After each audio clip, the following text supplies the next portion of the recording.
মৰমৰ ছাত্ৰ-ছাত্ৰীসকল তোমালোক সকলোকে আমাৰ এই চেনেলটোলৈ পুনৰবাৰ স্বাগতম জনাইছোঁ। আজিৰ এই ভিডিঅ'টিত ক্লাছ 8ৰ NIMS এক্সামৰ বাবে ইম্পৰ্টেণ্ট ছ'চিয়েল ছায়েন্সৰ কেইটামান কুৱেশ্যন আলোচনা কৰিম। ভিডিঅ'টি শেষলৈকে চাই থাকা। ফাৰ্ষ্ট কুৱেশ্যনটো চোৱা, কোনজন ভক্তিবাদ আন্দোলনৰ প্ৰচাৰকে দোহা ৰচনা কৰিছিল? অপশ্যনবিলাক তোমালোকে স্ক্ৰীণত দেখিবলৈ পাইছা, ৰামানন্দ, কবিৰ, সুৰদাস আৰু তুলসীদাস। অপশ্যনকেইটাৰ ভিতৰত কাৰেক্ট আনচাৰ হৈছে অপশ্যন নম্বৰ বিত থকাটো কবিৰ। কবিৰে ভক্তিবাদ আন্দোলনৰ প্ৰচাৰক আছিল আৰু তেওঁ দোহা ৰচনা কৰিছিল। অপশ্যন বি হ'ব কাৰেক্ট এনচাৰ। নেক্সট প্ৰশ্ন চোৱা, প্ৰশ্ন নম্বৰ 2, আহোম স্বৰ্গদেউ চুকাফাই তেওঁৰ ৰাজধানী ক'ত পাতিছিল? অপশ্যনছ আছিলে বকতা, গড়গাঁও, ৰংপুৰ আৰু চৰাইদেউ। আহোম স্বৰ্গদেউ চুকাফাই তেওঁৰ যিখন ৰাজধানী আছিল সেই ৰাজধানীখন তেওঁ চৰাইদেউত পাতিছিল। গতিকে অপশ্যন ডি হ'ব এই প্ৰশ্নটোৰ শুদ্ধ উত্তৰ। 3 নম্বৰ প্ৰশ্নটো চোৱা, প্ৰশ্নটো আছিল যে আহোমসকলৰ শ্ৰেষ্ঠ ৰজা কোন আছিল? অপশ্যনছ আছিলে চুকাফা, চুকলেংমুং, ৰুদ্ৰসিংহ আৰু গৌৰীনাথ সিংহ। এই অপশ্যনকেইটাৰ ভিতৰত কাৰেক্ট এনচাৰ হৈছে কুৱেশ্যন নম্বৰ 3ৰ অপশ্যন নম্বৰ চিত থকাটো ৰুদ্ৰসিংহ আছিল আহোমসকলৰ শ্ৰেষ্ঠ ৰজা। তোমালোকক যদি এই কুৱেশ্যন পেপাৰসমূহ লাগে তোমালোকে এতিয়াই ডেছক্ৰিপশ্যনত দিয়া লিংকসমূহত ক্লিক কৰি ক্লাছ 8ৰ WhatsApp channel, Telegram channel, Facebook page আদিসমূহত ফ'ল' কৰি ল'বলৈ নাপাহৰিবা। প্ৰশ্ন নম্বৰ 4, ভাৰতৰ প্ৰথমজন গদ্য সাহিত্যৰ ৰচক কোন আছিল? অপশ্যনছ আছিলে অনন্ত কন্দলী, ৰাম সৰস্বতী, ভট্টদেৱ আৰু সুকুমাৰ বৰকাইত। অপশ্যনকেইটাৰ ভিতৰত কাৰেক্ট এনচাৰ হৈছে অপশ্যন নম্বৰ চিত থকাটো ভট্টদেৱ আছিল প্ৰথমজন গদ্য সাহিত্যৰ ৰচক ভাৰতৰ। নেক্সট প্ৰশ্ন চোৱা, 5 নম্বৰ প্ৰশ্নটো আছিলে যে আহোমৰ দিনত পাহাৰৰ দাঁতিত থকা আহোম প্ৰজাবোৰক পৰ্বতীয়া জনজাতিসকলৰ আক্ৰমণৰ পৰা ৰক্ষা কৰাৰ কাৰণে কোনটো ব্যৱস্থা উদ্ভাৱন কৰা হৈছিল? কুৱেশ্যন নম্বৰ 5ৰ অপশ্যনকেইটা তোমালোকে চোৱা। অপশ্যনবিলাক আছিলে ইয়াতে পাইক প্ৰথা, খেল প্ৰথা, পচা প্ৰথা আৰু মঞ্চবদাৰী প্ৰথা।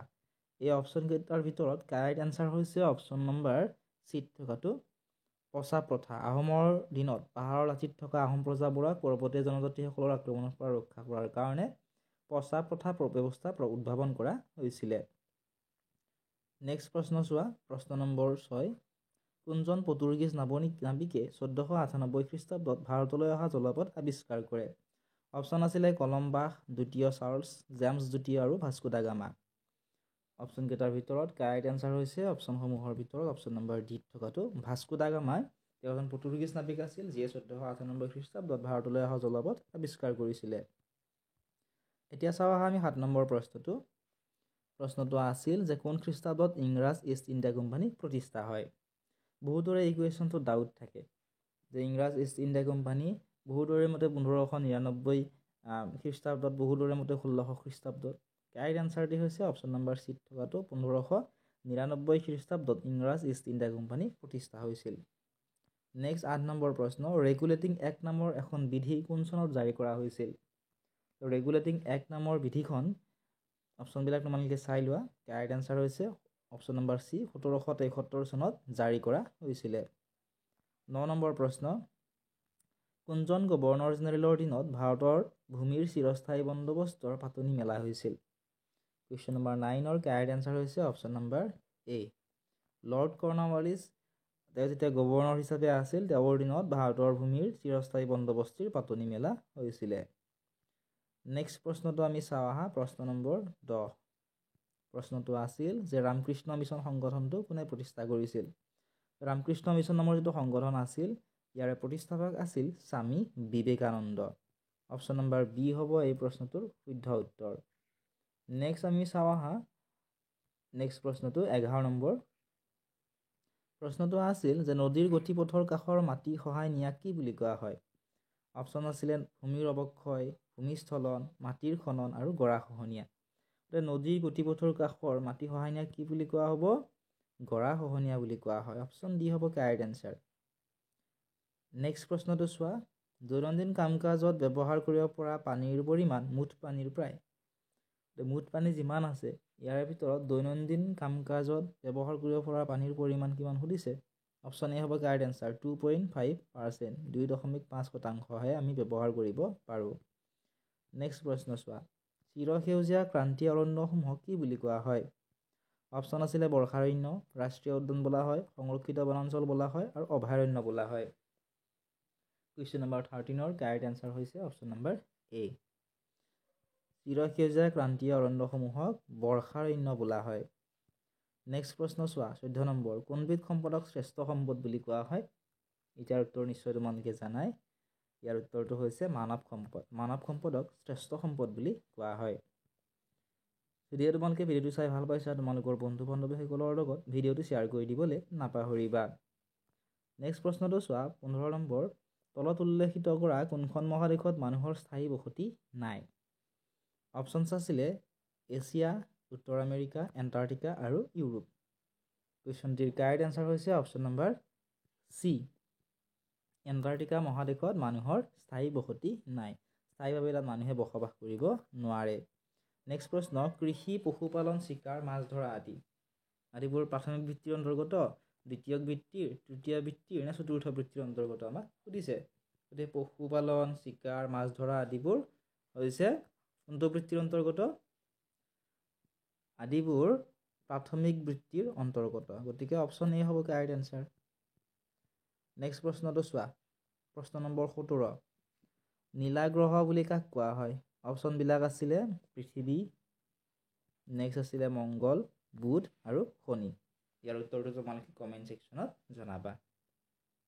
নোৱাৰিলেও জনাবা, কমেণ্ট ছেকশ্যনত মই আনচাৰটো দি দিম। লগতে তোমালোকে কোনখন ডিষ্ট্ৰিক্টৰ পৰা ভিডিঅ'সমূহ চাই আছা কমেণ্ট ছেকশ্যনত জনাবলৈ নাপাহৰিবা। 18 নম্বৰ প্ৰশ্নটো আছিল যে কোন নং ৰাষ্ট্ৰীয় ঘাইপথটো ভাৰতৰ দীৰ্ঘতম? ভাৰতৰ দীৰ্ঘতম ৰাষ্ট্ৰীয় ঘাইপথ কোনটো আমাক সুধিছে। কুৱেশ্যন নম্বৰ 18ৰ কাৰেক্ট এনচাৰ হ'ব অপশ্যন নম্বৰ ডি, 7 নং ৰাষ্ট্ৰীয় ঘাইপথটো ভাৰতৰ দীৰ্ঘতম ঘাইপথ। নেক্সট প্ৰশ্ন, আটাইতকৈ প্ৰাচীন মানচিত্ৰ ক'ত উদ্ধাৰ হৈছে? অপশ্যন আছিলে ইজিপ্তত, মেছ'পটেমিয়াত, চীনত আৰু ভাৰতত।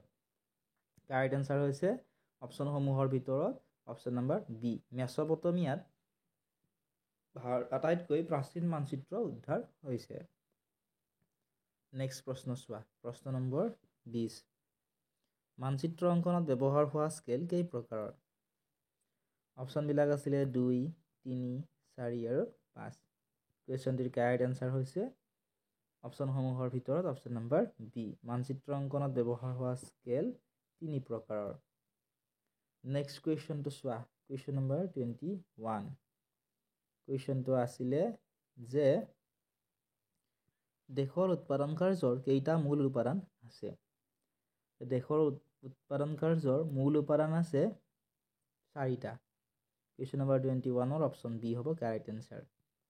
কুৱেশ্যন নম্বৰ 22, আমাৰ দেশত কোন চনৰ পৰা শিক্ষাৰ অধিকাৰ আইন প্ৰৱৰ্তিত হৈছে? অপশ্যনছ আছিলে 2006, 2007, 2008 আৰু 2009। আমাৰ দেশত শিক্ষাৰ অধিকাৰ আইনখন প্ৰৱৰ্তিত কৰা হৈছিলে 2009 চনৰ পৰা। নেক্সট প্ৰশ্ন চোৱা, প্ৰশ্ন নম্বৰ 23। প্ৰশ্নটো আছিল যে ৰাষ্ট্ৰীয় কৃষি আৰু গ্ৰাম্য উন্নয়ন বেংক চমুকৈ নাবাৰ্ড নামৰ যিটো বৃত্তীয় প্ৰতিষ্ঠান সেইটো কিমান চনত স্থাপন কৰা হৈছিল? অপশ্যনসমূহ তোমালোকে চাই ল'বা। কুৱেশ্যন নম্বৰ 23ৰ কাৰেক্ট এনচাৰ হ'ব অপশ্যন নম্বৰ চিত থকাটো 1982 চনত নাবাৰ্ড প্ৰতিষ্ঠা কৰা হৈছিলে বা স্থাপন হৈছিল। নেক্সট প্ৰশ্ন, উত্তৰ পূব পৰিষদৰ মুখ্য কাৰ্যালয়টো ক'ত অৱস্থিত? উত্তৰ পূব পৰিষদৰ যিটো মুখ্য কাৰ্যালয় বা হেডকোৱাৰ্টাৰ এইটো অৱস্থিত শ্বিলঙত। অপশ্যন বি হ'ব কাৰেক্ট এনচাৰ। নেক্সট প্ৰশ্ন, তলত উল্লেখ কৰা কোনটো দেশৰ কেন্দ্ৰীয় বেংক হয়? অপশ্যন আছিলে State Bank, Reserve Bank, UCO Bank আৰু এক্সিছ বেংক। ইয়াৰে ভিতৰত কোনটো দেশৰ কেন্দ্ৰীয় বেংক আমাক সুধিছে? কুৱেশ্যন নম্বৰ 25ৰ কাৰেক্ট এনচাৰ অপশ্যন বিটো হ'ব ৰিজাৰ্ভ বেংক অফ ইণ্ডিয়া হৈছে ভাৰতৰ কেন্দ্ৰীয় বেংক। Question number 26। কুৱেশ্যনটো আছিল যে ভাৰতীয় সংসদৰ যুটীয়া সদনে গৃহীত কৰা গ্ৰাহক সুৰক্ষা আইনৰ অধীনত গ্ৰাহকৰ স্বাৰ্থত কেইটা পৰ্যায়ত গ্ৰাহক সুৰক্ষা সংস্থা গঠন কৰা হৈছে? অপশ্যন আছিলে 2টা পৰ্যায়ত, 3টা পৰ্যায়ত, 4টা পৰ্যায়ত আৰু 5টা পৰ্যায়ত।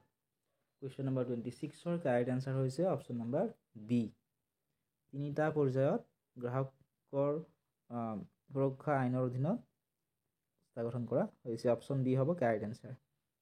কুৱেশ্যন নম্বৰ 27, ভাৰতীয় সংবিধানে ৰাষ্ট্ৰখন সুকলমে পৰিচিত হ'বলৈ চৰকাৰৰ কেইটা অংগৰ মাজত দায়িত্বসমূহ ভগাই দিছে কুৱেশ্যন নম্বৰ 27 কাৰেক্ট এনসাৰ হ'ব অপশ্যন নম্বৰ চি তিনিটা অংগৰ মাজত দায়িত্বসমূহ ভগাই দিয়া হৈছে অপশ্যন চি হ'ব কাৰেক্ট এনসাৰ নেক্সট কুৱেশ্যন চোৱা কুৱেশ্যন নম্বৰ 28 পৃথিৱীৰ সংবিধানসমূহৰ ভিতৰত কোনখন সংবিধান অন্যতম উল্লেখযোগ্য নমনীয় সংবিধান পৃথিৱীৰ সংবিধানসমূহৰ ভিতৰত অন্যতম উল্লেখযোগ্য নমনীয় সংবিধানখন হৈছে অপশ্যন নম্বৰ চি থকাটো ইংলেণ্ডৰ সংবিধানখন নেক্সট প্ৰশ্ন ভাৰতীয় সংবিধান সভাৰ কোনে সভাপতি ৰূপে নিৰ্বাচিত হৈছিল ভাৰতীয় সংবিধান সভাৰ সভাপতি ৰূপে নিৰ্বাচিত হৈছিলে doctor Rajendra Prasad option B correct answer হ'ব মেথছৰ যদি ভিডিঅ' লাগে কমেণ্ট ছেকশ্যনত কমেণ্ট কৰা এতিয়াই 10জন মানে কমেণ্ট কৰিলে মই চেষ্টা কৰিম মেথছৰখিনি তোমালোকক বুজাই দিবলৈ যিসকল ছাত্ৰ ছাত্ৰী আমাৰ ক্লাছ 8ৰ হোৱাটছআপ চেনেলত জইন কৰা নাই জইন কৰি লোৱা ডেছক্ৰিপশ্যনত লিংকটো দি থোৱা আছে